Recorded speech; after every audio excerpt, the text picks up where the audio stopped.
"Ma'am, you'll need to move to economy." The words cut through the hum of boarding like a slap. Heads turned. The black lawyer, briefcase tucked beneath her seat, looked up slowly. Her ticket was clutched firmly in her hand, first class, fully paid for, and assigned to this very chair.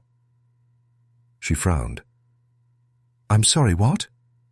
Her voice was calm, but steady enough to carry. The flight attendant's posture stiffened.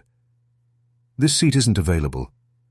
You'll need to gather your things and head to the back. Now." A ripple of whispers spread through the cabin. The lawyer felt the sting of humiliation immediately. Every pair of eyes now weighing her, judging her, waiting to see what she would do. She lifted the ticket, holding it out. "This is my seat. There's no mistake." The attendant didn't take the slip of paper. Instead, she leaned closer, her tone sharper. "Don't make this harder than it needs to be. People are waiting to board. Move." A man across the aisle chuckled under his breath. Someone else murmured, "Here we go again." The lawyer caught it, but she didn't flinch. She kept her gaze level, her voice measured. "I'm seated where I belong. If you have an issue, bring your supervisor. But I will not move." For a heartbeat, silence gripped the cabin. Then came the clicks of phones being raised, screens glowing as passengers began recording. The tension wasn't quiet anymore. It was a spectacle. The flight attendant's jaw tightened, her professional mask cracking. She tapped her radio, muttering fast words into the mouthpiece. Passengers shifted in their seats, half anxious, half thrilled at the unfolding drama. But the lawyer stayed still, her fingers curled into her lap, knuckles tight, heart pounding, but her expression was one of steady defiance. She had argued in courts before judges, stood against men who underestimated her, but somehow this fight for dignity and a sigh, angled seat, cut deeper. The attendant straightened and hissed, "If you don't comply, you could be removed from this flight." The lawyer's reply was quiet, but it carried. "Then remove me. But know this, every person watching knows exactly why you've chosen me." A murmur spread. Someone whispered, "She's right." Someone else said, "Just let her sit." Yet others stayed silent, eyes darting away, unwilling to be part of it. The lawyer didn't break her gaze. She wouldn't. Not here. Not now. The attendant spun on her heel, storming toward the cockpit.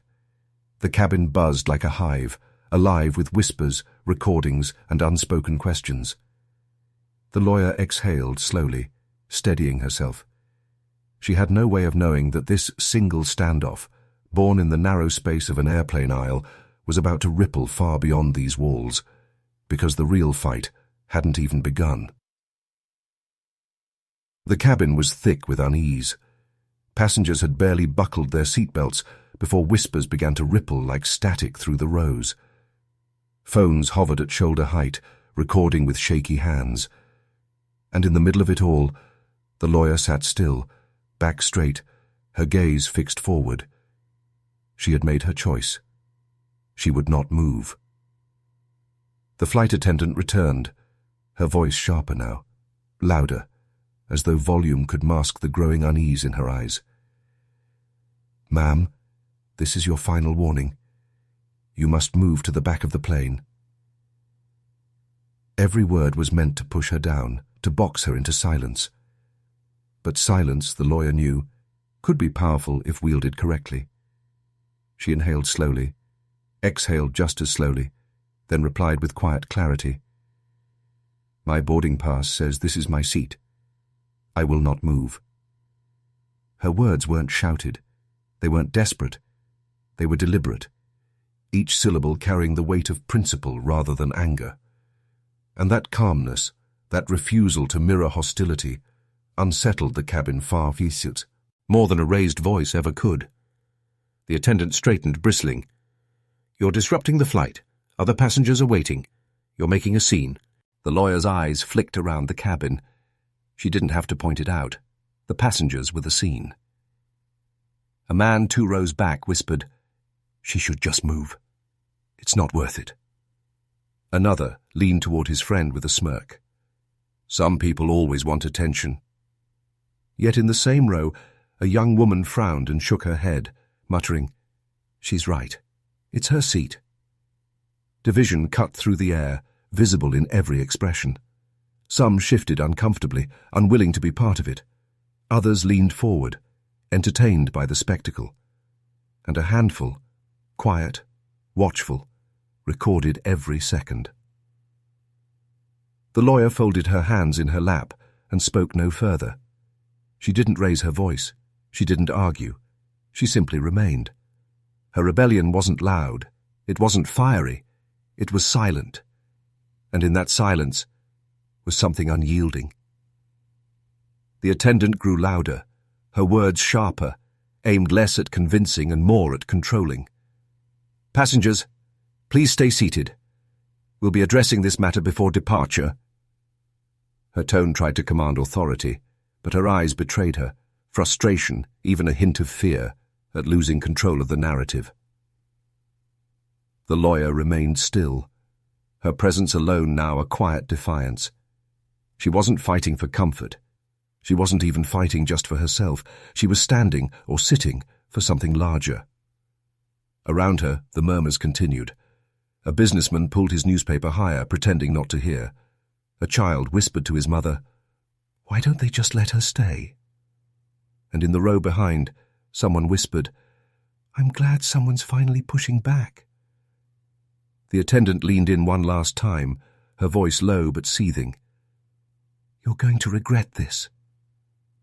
The lawyer didn't flinch. She simply adjusted the sleeve of her blazer, eyes fixed straight ahead, and said nothing. Her silence was not surrender. It was refusal. The moment stretched long enough to make her tears. Butts race. Long enough to make the audience of passengers, phones, and whispers realize this wasn't going away quietly. When the attendant finally stormed off, the cabin exhaled as though it had been holding its breath. Some shook their heads. Some nodded faintly in respect. The lawyer, however, didn't react at all. She stayed seated, unmoving, the embodiment of calm resistance. And in that calmness, a seed was planted. A seed that would soon grow far beyond this plane, into courtrooms, into headlines, and into the hands of a CEO who would have no choice but to act. But for now, the rebellion was silent. And silence was louder than any shout could have been. The engines roared to life, rattling the windows as the plane taxied down the runway. Passengers fastened their seatbelts, flight attendants hurried through last checks, and the lawyer sat motionless in her chair, her silence a wall of steel. But beneath the hum of the engines, another sound grew louder. Whispers.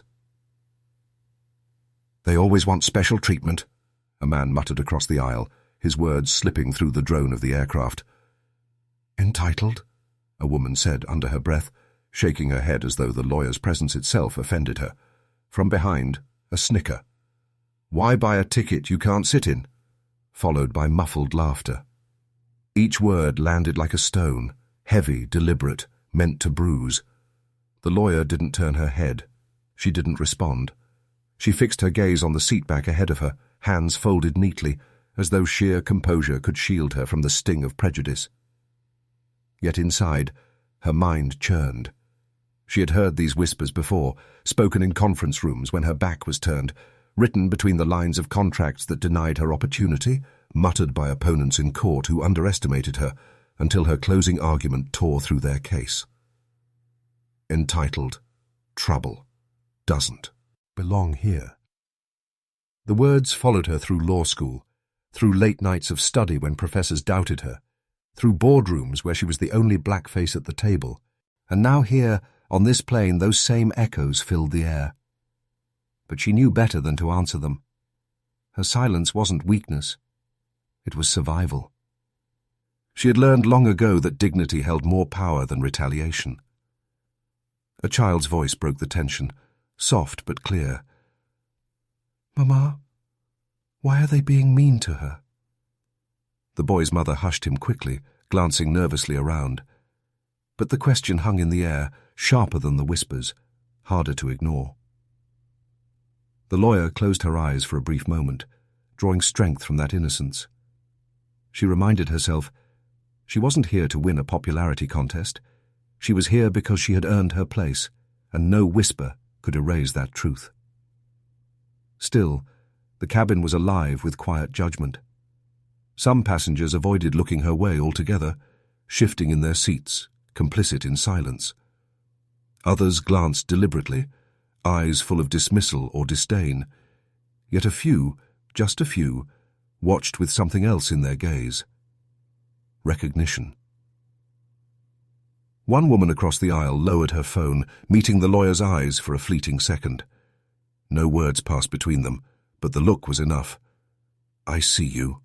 I know what this is." The engines surged, and the plane lifted from the ground. As the cabin tilted upward, the lawyer's thoughts tilted inward. She remembered her first courtroom victory, the day she stood before a jury, the youngest and least expected to succeed, and proved them wrong with nothing but preparation and truth. She remembered the faces that tried to silence her then, just as faces were trying now. And she remembered the vow she made to herself years ago. Never let them take your seat at the table. Never move, even when they demand you do. Her chest rose and fell with a steady rhythm. She let the whispers wash over her, let them think their words had power. What they didn't know was that every word, every sideways glance was being stored, not forgotten. One day, they would see the weight of their actions. The seatbelt light dinged, signaling freedom of movement, but no one stood. The tension was still too sharp, like a blade hovering in the air. The lawyer straightened her jacket, adjusted her notes on her lap, and sat taller. The whispers continued, but she was no longer listening. She was planning, waiting, preparing for what was to come. Because this wasn't just about whispers in a cabin. This was about a storm building beyond it. And that storm would break the moment she chose to speak. "Ma'am, I've told you before, this isn't your seat."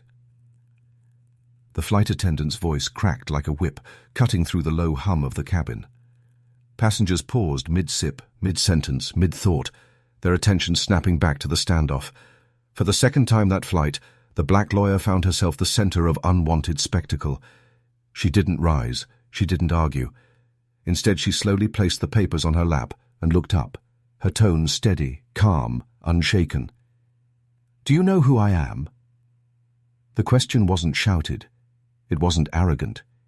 It was measured, delivered with the same control she used in front of juries. The attendant blinked, caught off guard but quickly recovered. "You're a passenger who refuses to follow instructions. That's all I need to know." A murmur spread down the aisle. The lawyer straightened her blazer, lifted her bag from beneath the seat, and pulled out a sleek black case. She opened it deliberately, her movements precise, and withdrew a card embossed with gold lettering. "My name," she said, holding it where the attendant and the recording phones could see, "is Attorney Madison Clark. I am a practicing trial lawyer. I argued before the state Supreme Court last month, and I am traveling to present at a federal case hearing tomorrow morning." The words landed like thunder in the silence. Passengers who had smirked before now shifted uncomfortably. Those who had doubted her stared at the credentials in stunned disbelief. The whispers that once hissed with mockery now faltered into silence. The attendant's eyes flicked to the card, then quickly away. "That doesn't change the fact that—" "It changes everything," the lawyer interrupted, still calm, still measured. "Because I will not be dismissed, as though I do not belong here. I paid for this seat. I earned this seat. And I will remain in this seat." Gasps rippled through the rows. A man in business attire cleared his throat, suddenly shrinking into his chair. The young woman who had been recording earlier whispered to the passenger beside her, "She's a lawyer. She knows exactly what she's doing." The attendant's cheeks flushed, but she forced a tight smile. "Credentials or not, We run this cabin, not you." It was a weak attempt to regain ground, and everyone could hear it. The lawyer's eyes never wavered. "Then perhaps you should remember that running this cabin does not mean disregarding the rights of paying passengers, especially when half of them are watching you violate those rights on camera." All around, phones tilted higher, lenses catching every word. The balance of power had shifted, and the cabin felt it. The attendant stiffened, her voice trembling with frustration. "Fine. Stay.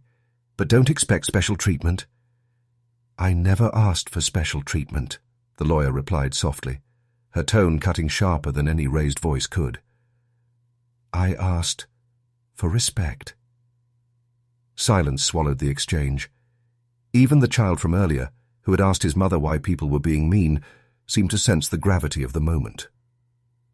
The lawyer placed her credentials back into her case and folded her hands in her lap. She didn't need to argue further. The message had been delivered. The whispers had stopped, and the cabin, once divided, now leaned toward her, if only in quiet acknowledgement. The engines hummed steadily beneath them. The esky eyes stretched endlessly outside, and for the first time since takeoff, the lawyer allowed herself a small breath of relief.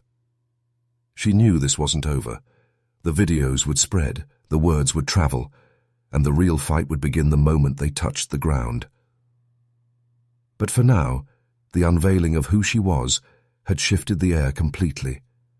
She was no longer just another passenger under scrutiny. She was a force to be reckoned with, calm, prepared, and holding every tool she needed to challenge what had just happened. And challenge it, she would. The hum of the engines was steady, but inside the cabin, the silence carried weight. Eyes darted, phones flickered, and whispers traveled like ripples through water. What had just happened was no longer a private clash. It was evidence. Across the aisle, a young woman scrolled back through her phone, pressing play. The grainy clip replayed the moment the flight attendant leaned in, voice sharp and dismissive. The tone, the posture, the hostility. It was all caught in vivid detail. A man 2 rows back nudged his neighbor and muttered, "She's going to regret that. It's all on video." The lawyer sat still, hands folded in her lap, her expression unreadable. But her mind wasn't still. Every word, every glance, every raised eyebrow had been burned into her memory. She knew better than anyone. In a courtroom, evidence wasn't just useful, it was decisive. A passenger leaned into the aisle. "Hey," he whispered to the young woman. "Can I see that again?" Soon, several phones were passing between rows, screens glowing in the dimmed cabin light. Each replay deepened the shock. Each angle made the humiliation undeniable. Finally, the lawyer turned her head, her voice soft but resolute. "Excuse me," she said to the young woman recording. "Would you mind sharing that clip with me? I believe it may be important." The woman hesitated only a moment before nodding. "Of course. I saw how she treated you. It wasn't right." Her thumbs worked quickly, and moments later the lawyer's phone buzzed. Evidence secured. Quietly, she tucked it away. The flight attendant passed down the aisle again, tray clinking with empty glasses. Her smile was tight, but her posture betrayed her. She could feel the eyes on her.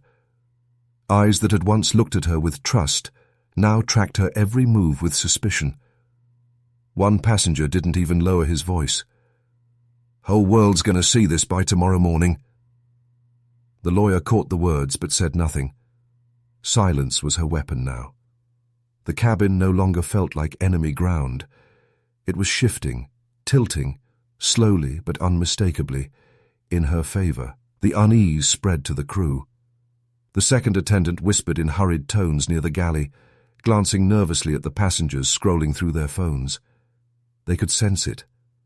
The authority they carried was slipping, eroded by glowing screens and undeniable proof. Meanwhile, the lawyer gazed out the window at the night sky, her reflection staring back at her. She had faced judges, juries, entire courtrooms filled with opposition. This was different, but not unfamiliar. Prejudice had many faces, and she had learned to meet them with patience, precision, and power. A teenager across the aisle leaned forward. "Ma'am," he said softly, "I hope you sue them. People need to see this."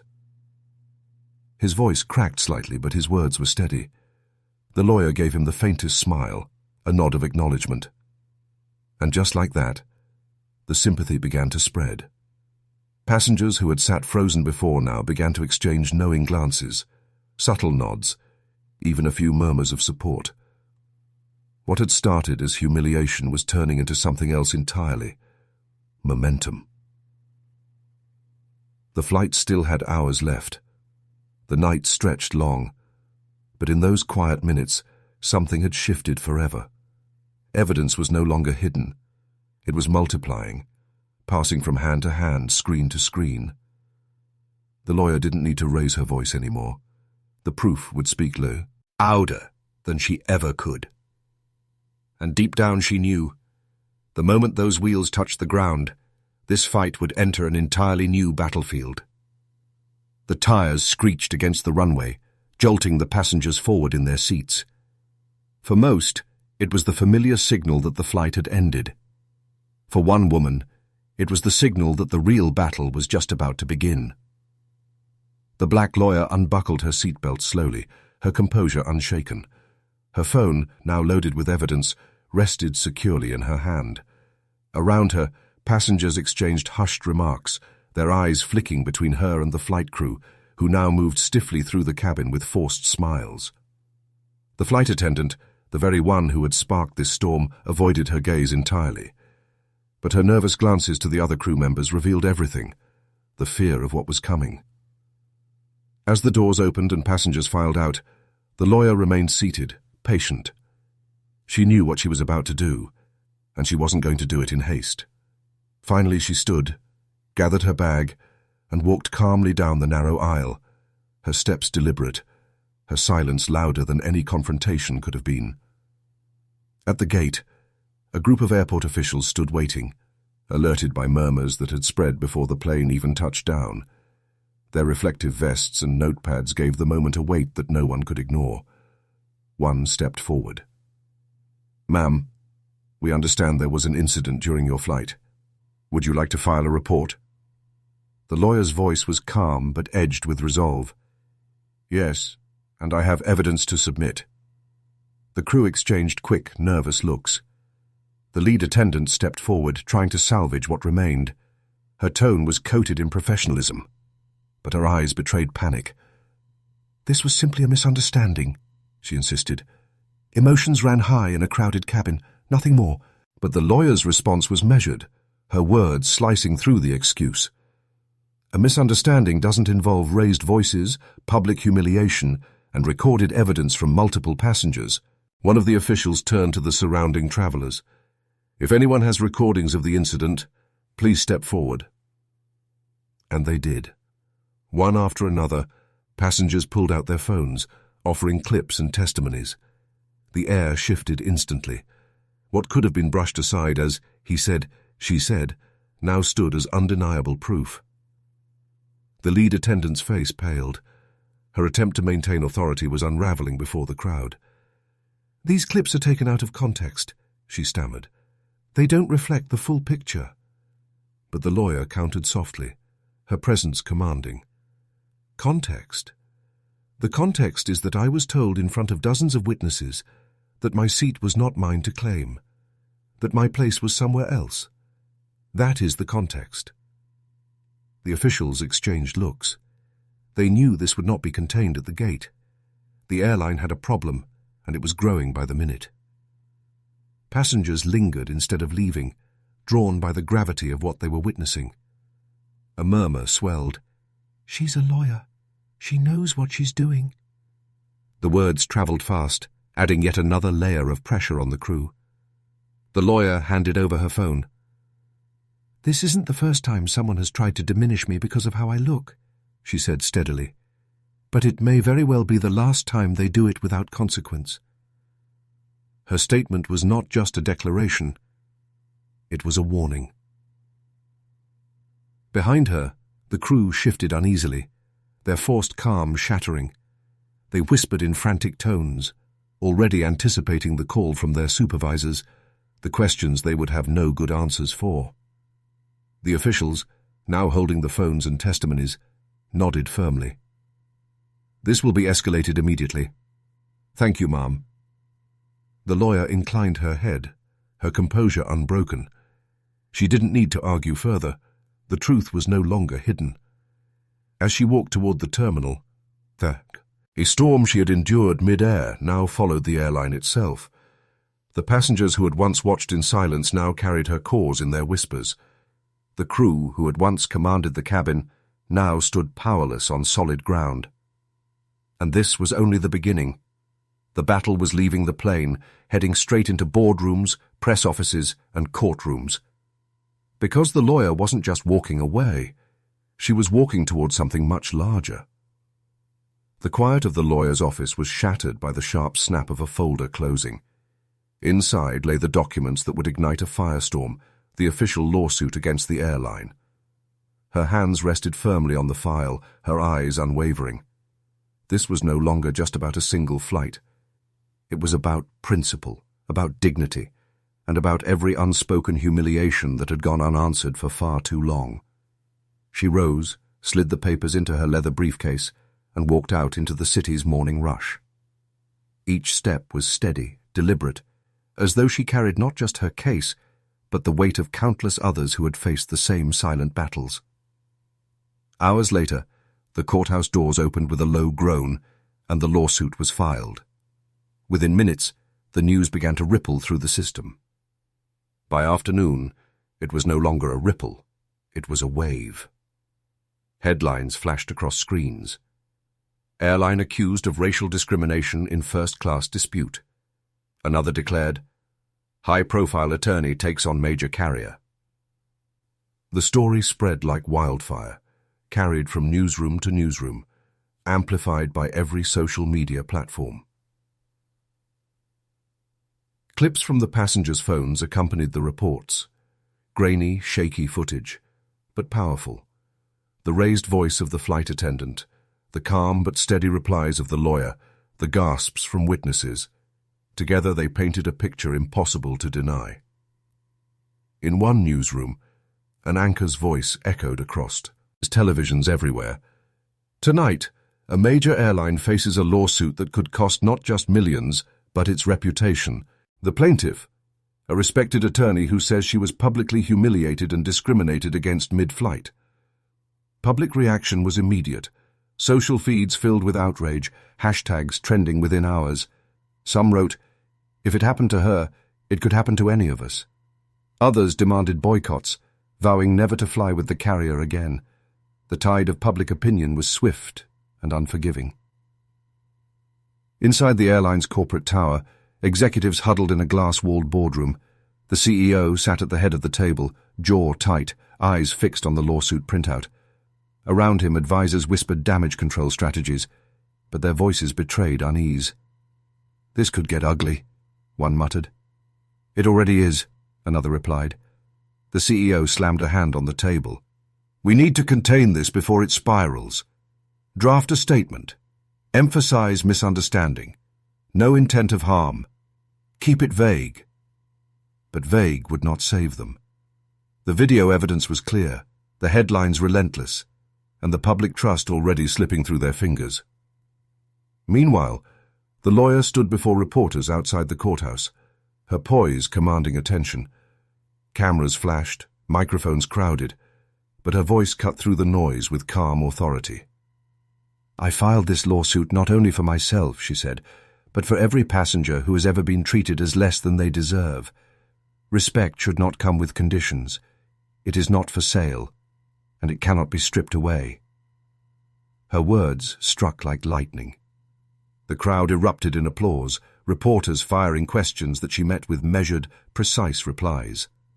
She wasn't just fighting a legal battle, she was shaping the public narrative, and she was winning. Back on flights operated by the airline, attendants exchanged uneasy looks. Passengers whispered comparisons, pulling out phones to double-check seat assignments. Trust, once invisible, was suddenly fractured. And still the pressure mounted. News outlets dug deeper, pulling old complaints from past passengers, stories of subtle mistreatment that now gained new weight under the shadow of this lawsuit. Each revelation added fuel to the fire, painting a picture of a company with more than a single stain. The lawyer watched it unfold from her office window, the city skyline stretching before her. She knew the battle had only just begun, but already momentum was on her side. For the airline, this was no longer turbulence. It was a storm, one that threatened to tear through the very core of its leadership. And as the papers spread across desks from local newsrooms to the airline's headquarters, one truth became clear. This fight was far from over, because next, the CEO himself would be forced to act. The glass towers of the airline's headquarters gleamed in the sunlight, but inside, the atmosphere was anything but polished. Behind closed doors, a storm was raging. The lawsuit had broken into every major news cycle. Hashtags were trending worldwide, and the company's stock price had begun to wobble. In a sprawling boardroom, executives sat in silence around a polished oak table, each one waiting for someone else to speak. Finally, one cleared his throat. "We need to get ahead of this. Settle quietly. Make it disappear." Another shook her head, her tone sharp. "Settle. That will look like an admission of guilt. We fight. We can't set a precedent where every disgruntled passenger waves a lawsuit and walks away with millions." Their voices rose, overlapping, the polished veneer of professionalism peeling away. The fear was palpable. At the head of the table, the CEO sat motionless, his eyes fixed on the folder before him. Inside were printouts of the headlines, passenger complaints pulled from archives, and most damning of all, stills from the viral footage. The humiliation was undeniable. The longer he stared, the more he felt the weight of years of unchecked arrogance that had seeped into the company culture. "Do you not see?" he finally said, his voice low but firm. "This isn't just one incident. This is the mirror we've avoided looking into. We've built a culture that thinks it's untouchable. Now the world is watching." The room fell silent. Another executive leaned forward, trying to regain control. "Then we issue a statement. We say it was a misunderstanding. We highlight our diversity programs. The CEO cut him off, slamming the folder shut. "Enough. A statement won't erase the video. Words won't silence the outrage." He looked around the table, his eyes narrowing. "This is not about one lawyer or one flight attendant. It's about us. And right now, the public thinks we stand for arrogance and discrimination. Unless we prove otherwise, we lose everything." The tension crackled like static. No one moved. Then, in a voice colder than steel, the CEO delivered the decision. "The crew involved, gone. Effective immediately. Their actions have poisoned this company's name, and we will not protect them." Gasps rippled across the table. One executive tried to protest. "But firing them makes us look guilty." "It makes us look accountable," the CEO snapped. "And accountability is the only thing that might save us." The silence that followed was heavy, broken only by the faint buzz of phones lighting up with new notifications. More headlines. More pressure. Deep down, the CEO knew this was only the beginning. Settling with the lawyer might cost millions, but ignoring her would cost billions in lost trust. And if they didn't act decisively, the public would bury them long before the courts did. As the meeting adjourned, the executives filed out, their polished shoes echoing against marble floors. Yet their steps carried the weight of a culture being dragged, unwillingly, into change. The CEO lingered alone in the boardroom, staring out at the city skyline. For years, Hay had treated passengers as numbers, not people. Now one woman's quiet refusal to back down, had brought the entire empire to its knees. He whispered to himself almost inaudibly, "This is the reckoning." And as he turned back to his desk, drafting the orders that would shake his airline to its core, one thought burned brightest. The fight had only just begun. Because outside those corporate walls, the lawyer wasn't finished. She was only getting started. The night sky hung heavy over the city, but inside the airline's headquarters, the lights on the top floor burned bright. The CEO sat alone in his office, sleeves rolled up, documents spread across the desk. The boardroom argument still rang in his ears, but the decision before him could no longer wait. The footage had gone viral. The lawsuit had teeth. The headlines screamed louder with every passing hour. And the longer he hesitated, the more the world saw his silence as complicity. Finally, with a sharp exhale, he reached for the phone. "Draft the terminations," he ordered. His voice was calm, but beneath it was urgency. "Every crew member involved. Effective immediately." On the other end, his legal counsel stuttered. "Sir, overnight termination? That will shock the unions, the employees, the press." "That's the point," the CEO cut in. "The world is watching. We need to prove there are no exceptions, not even for our own." Within hours, the airline's human resources department began making calls. The crew members, still stunned by the day's chaos, were informed of their dismissal. Some protested, some wept, others lashed out in disbelief. But the decision was final. By dawn, the CEO's statement was ready. He stepped in front of cameras, the company's logo glowing behind him. His voice was measured, each word chosen with surgical precision. "Last night," he began, "our airline terminated the employment of the crew members involved in the incident that has shaken the trust of our passengers. Let me be clear, discrimination has no place here. Not in our cabins, not in our company, not in our future." The words rippled across television screens, social feeds, and morning papers. Employees across the airline gasped at the suddenness of it. Some called it justice, others betrayal. But no one could deny the impact. It was a statement that echoed far beyond one flight. Inside the lawyer's quiet home, the television flickered with the CEO's face. She sat at her kitchen table, coffee untouched, eyes steady. There was no smile, no outward celebration, only a silent acknowledgement. The dignity she carried in the cabin now stood in sharp contrast to the downfall of those who had mocked it. Reporters outside the airline's offices swarmed to cover reactions. "Unprecedented," one anchor declared. "An airline CEO firing an entire crew overnight. This will reshape corporate accountability across the industry." Airlines worldwide took notice. Flight attendants whispered among themselves during shifts. Pilots traded cautious glances in break rooms. Every company understood the message. The age of arrogance in the skies was under siege. But for the dismissed crew, the night was long and bitter. One former attendant muttered into a reporter's microphone, "We didn't think it would come to this. It was just a misunderstanding." The footage told otherwise. Meanwhile, the lawyer returned to her office where reporters gathered like bees outside a hive. She said little, but her silence spoke volumes. The contrast was striking. The calm composure of a woman who had stood her ground versus the chaos unraveling in the airline's ranks. The world saw it clearly. Power no longer rested in corporate walls, but in truth, dignity, and accountability. As the sun rose higher, the CEO looked out from his office window. His decision had shocked his company to its core, but he knew it was only the first step. The lawsuit remained, the public was still watching, and the lawyer's quiet resolve loomed larger than ever.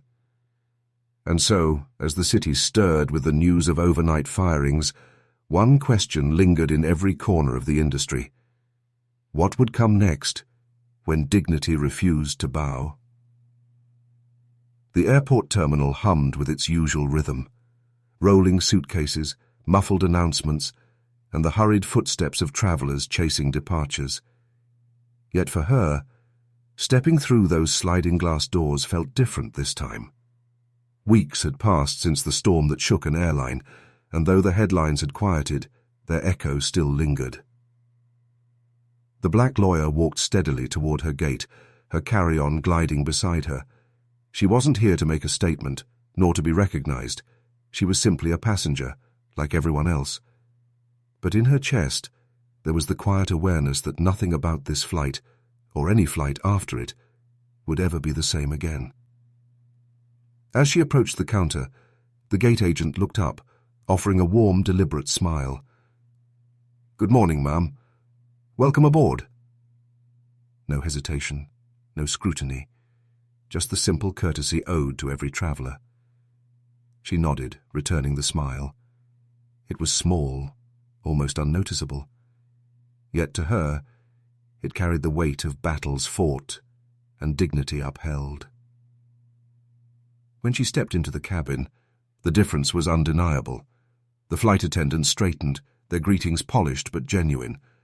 One of them even gestured respectfully toward her seat, as though acknowledging more than just her boarding pass. Weeks earlier, the cabin had been a stage for humiliation. Now, it was transformed into a symbol of change. She settled into her seat by the window, fingers resting lightly on the armrest.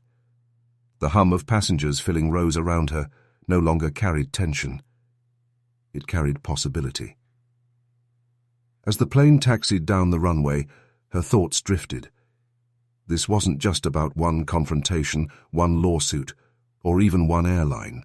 And it was about every traveler who had swallowed injustice in silence, every passenger who had been told they didn't belong, every person who had been reduced to less than their worth. Her fight had been for them too. Looking out at the wings, slicing through the morning light, she reflected on what justice in the skies really meant. It wasn't about vengeance. It wasn't about public spectacle. It was about creating space where dignity could take its rightful seat, where every passenger could travel without fear of being diminished. The crew moved down the aisle, offering service with practiced ease. When the attendant paused at her row, there was no arrogance, no suspicion. Just a simple question. "Can I get you anything to make your flight more comfortable?" She met the attendant's gaze and replied softly, "No, thank you. I'm fine." And she was. High above the clouds, the world below looked smaller, yet the lesson loomed larger than ever. Quiet courage had shifted the course of a corporation. Persistence had forced an industry to pause, and dignity, her greatest armor, had rewritten the rules of the sky. In the weeks to come, other airlines would revisit their training manuals. Passengers would recall her story when they felt invisible. And somewhere, another traveler would summon the courage to say, "No, not this time." The plane soared higher, leaving trails of white against a blue canvas. She closed her eyes, allowing the hum of the engines to settle into her chest like a heartbeat. This flight wasn't just a journey from one city to another. It was proof that storms can pass, that skies can clear, and that even the smallest act of resistance can ripple into something vast. As the captain's voice came over the intercom, announcing smooth air ahead, she opened her eyes once more. Beyond the window, sunlight broke through the horizon, a reminder that justice, like the dawn, always finds its way forward. And with that, the story that began in silence ended with clarity. Dignity, once defended, has the power to lift us all,